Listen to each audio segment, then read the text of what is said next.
Hi friends, welcome to తాళపత్ర రహస్యాలు. ఈరోజు మనం ప్రపంచంలోనే అత్యంత రహస్యమైన 5 శివాలయాల గురించి తెలుసుకుందాం. భారతదేశంలో బోలాశంకర్ని యొక్క దేవాలయాలు చాలా ఉన్నాయి. ఇందులో కొన్ని దేవాలయాల గురించి మాత్రమే మనకు తెలుసు. ఈరోజు మనం 5 శివాలయాల యొక్క రహస్యాల గురించి తెలుసుకుందాం. ఈ దేవాలయాల గురించి తెలుసుకునేటప్పుడు అందులో ఒక్కొక్క దేవాలయం మనకి చాలా ఆశ్చర్యాన్ని కలిగిస్తుంది. అందులో మొదటి దేవాలయం గురించి ఇప్పుడు తెలుసుకుందాం. స్తంభేశ్వర్ మహాదేవ్ మందిర్. ఈ దేవాలయం అరేబియా సముద్ర తీరంలో ఉంది. 150 సంవత్సరాల ముందు కనుగొనబడిన ఈ దేవాలయం యొక్క వివరాలు మనకి శివపురాణంలో రుద్ర సంహితలో లభిస్తాయి. ఈ దేవాలయంలో లింగరూపధారి అయిన శివుని యొక్క ఆకారం 4 అడుగుల ఎత్తు మరియు 2 అడుగుల వ్యాసంతో ఉంటుంది. ఈ దేవాలయం రోజులో 2 సార్లు మాయమవుతుంది. ఉదయం మరియు సాయంకాలం కొద్దిసేపటి వరకు కనిపించదు. మరికొద్ది క్షణాల తర్వాత తిరిగి మళ్ళీ ప్రత్యక్షమవుతుంది. అలలు ఈ దేవాలయాన్ని ముంచేస్తూ ఉంటాయి. ఈ దేవాలయంలోని శివుణ్ణి భక్తులు అలలు శాంతించినప్పుడు మాత్రమే దర్శించుకోగలుగుతారు. ఎత్తైన అలలు శివలింగాన్ని పూర్తిగా నీడతో ముంచేస్తాయి. ఈ ప్రక్రియ చాలా సంవత్సరాలుగా జరుగుతూ వస్తోంది. ఇక్కడకు వచ్చే భక్తుల జాగ్రత్తల కోసం అలలు వచ్చే సమయాన్ని బోర్డు పెట్టి మరీ సూచిస్తారు. ఆ సమయంలో ఎవ్వరూ కూడా ఆలయానికి వెళ్ళకూడదు. ఈ దేవాలయం గురించి ఒక కథ పురాణంలో ఉంది. కథ ప్రకారంగా తారకాసురుడు అనే రాక్షసుడు శివుని కోసం కఠోరమైన తపస్సు చేస్తాడు. ఆ తపస్సు చూసి ప్రసన్నుడైన శివుడు ప్రత్యక్షమై వరాన్ని కోరుకోమంటాడు. అప్పుడు తారకాసురుడు, నా యొక్క చావు నీ కుమారుని చేతిలో మాత్రమే ఉండాలి, అది కూడా అతని వయసు కేవలం 6 రోజులు అయినప్పుడు మాత్రమే అని కోరుకుంటాడు. దానికి శివుడు తదాస్తు అని చెప్పి అదృశ్యమైపోతాడు. ఆ వరం లభించడంతోనే తారకాసురుడు ముల్లోకాలను బాధ పెట్టడం మొదలు పెడతాడు. దీనితో దేవతలందరూ భయపడి శివుని దగ్గరకు వెళతారు. తారకాసురుడు చేసే అకృత్యాలను ఆగ్రహించిన శివుడు తన శక్తితో శ్వేతపర్వం కొలనులోంచి 6 తలలు, 4 కళ్ళు మరియు 12 చేతులు గల ఒక కుమారుణ్ణి పుట్టిస్తాడు.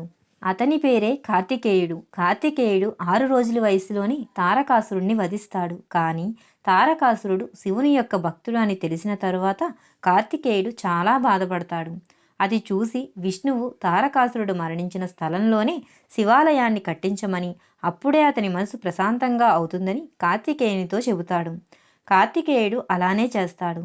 దేవతలంతా కలిసి సాగర సంగమ తీర్థం వద్ద విశ్వనందు స్తాంబు యొక్క స్థాపన చేస్తారు. ఇప్పుడు ఆ ఆలయాన్ని స్తంభేశ్వర్ ఆలయంగా పిలుస్తూ ఉన్నారు. ఇక రెండవ దేవాలయం నిష్కలంక్ మహాదేవ్ మందిర్.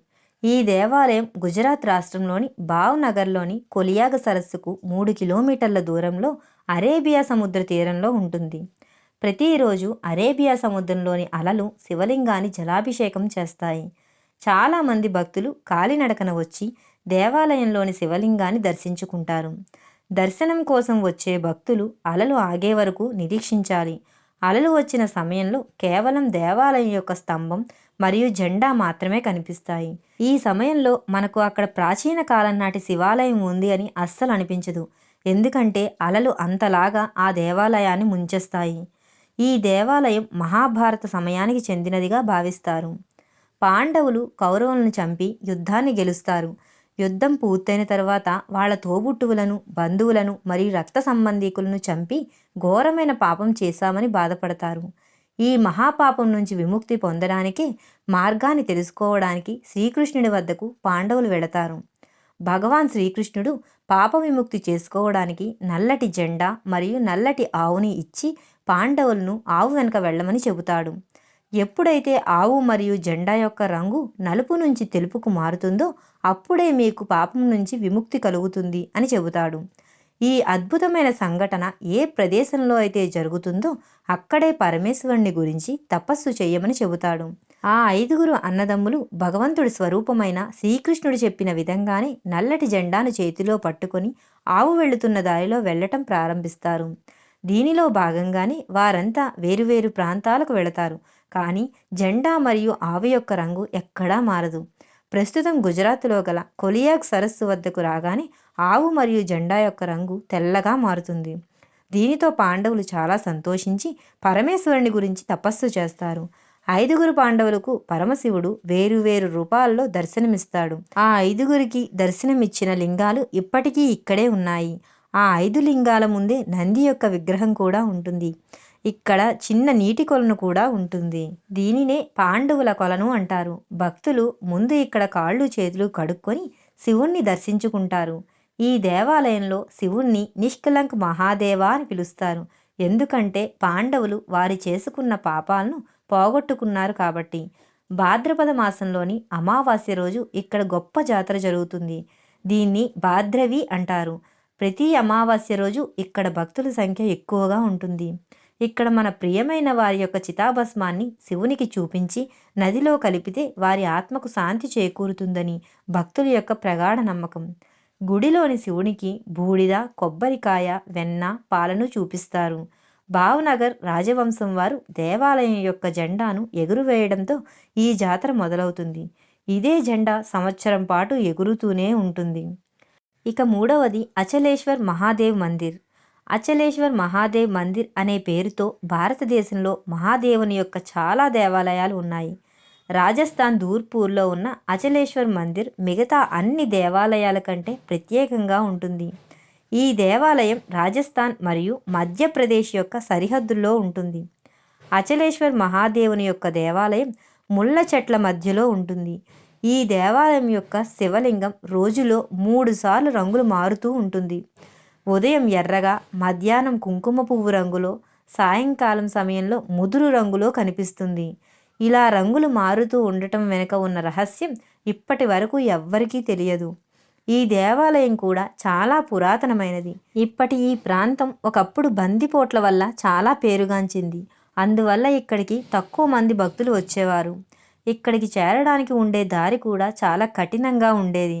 అందువల్లే భక్తుల సంఖ్య తక్కువగా ఉండేది. కానీ దేవాలయం గురించి తెలిసే కొద్దీ ఇక్కడకు వచ్చే భక్తుల సంఖ్య కూడా పెరుగుతూ వచ్చింది. ఇక్కడ ఉండే శివలింగానికి మరొక ప్రత్యేకత కూడా ఉంది. ఈ లింగం యొక్క లోతు ఎంత ఉందో ఇప్పటికీ ఎవ్వరికీ తెలియదు. చాలా కాలం కిందట కొంతమంది భక్తులు శివలింగం యొక్క లోతు తెలుసుకోవడానికి చాలా లోతు తవ్వినప్పటికీ శివలింగం యొక్క అడుగు భాగం కనిపించలేదు. తరువాత భక్తులు ఇది భగవంతుని యొక్క మహిమ అని భావించి తవ్వటం మానేశారు. అచలేశ్వర్ దేవాలయంలోని శివుడు కోరిన కోరికలు తీరుస్తాడని భక్తుల యొక్క ప్రగాఢ విశ్వాసం. ఇక 4వది లక్ష్మేశ్వర్ మహాదేవ్ మందిర్. ఈ మందిరాన్ని శ్రీరాముడు కరదూషణుని వధించిన తరువాత పాప ప్రక్షాళన కోసం లక్ష్మణులు చెబితే ఈ దేవాలయాన్ని స్థాపించారని ప్రసిద్ధి. లక్ష్మేశ్వర్ ఆలయంలోని గర్భగుడిలో శివలింగాన్ని స్వయంగా లక్ష్మణుడే ప్రతిష్ఠించాడని చెబుతూ ఉంటారు. ఈ శివలింగానికి 1,00,000 రంధ్రాలు ఉన్నాయి. అందుకే లక్షలింగ అని పిలువబడుతుంది.